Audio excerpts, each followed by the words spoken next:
sheekh Khaliil Cabdilaahi Axmed wasiirka diinta iyo awqaafta Soomaaliland oo qayb ka mid ah warfidiyeenka kula hadlayay xarunta wasaaraddaasi ku leedahay magaalada Hargeysa waxa uu ganafka ku dhuftay isla markaasina waxba kama jira ku tilmaamay wararka sheegaya kiniisad cusub oo ay ku tukan doonaan dadka diinta Kiristaanka aaminsani oo Hargeysa laga furay waxaan wasiirku sheegay in warqad digniin kama dambaysa u direen Maria Fechiyo oo ah gabadh ajaanib ah oo dhawaan sheegtay inay kiniisad dib uga fureen magaalada Hargeysa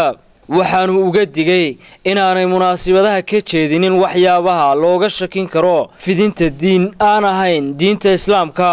waana kan wasiirka wasaaradda diinta iyo awqaafta Sheekh Khaliil Cabdilaahi Axmed oo arrimahaasi ka hadlaya alxamdulillaah rabbil caalamiin wassalaatu wassalaamu calaa sayyidil mursaliin nabiyina wa xabiibina Muhammad wa calaa aalihi wa asxaabihi ajmaciin halkan maanta taariikhdu hay 30kii bishii 7aad 2017 waxaa xafiiska wasaaradda diinta iyo awqaafta ku qabanayna shir saxaafadeedkan runtii ugu horeyntiiba Allah mahadle nabiga maamuus sallallahu alayhi wasallam dalka Soomaaliland waxa uu leeyahay dastuur uu ku dhaqmo oo ku saleysan diinta Islaamka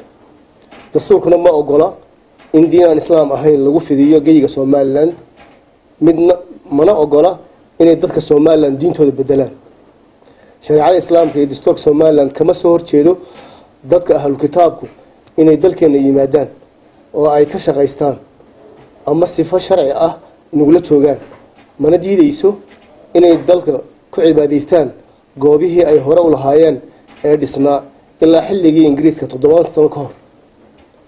waxaan cadeynaynaa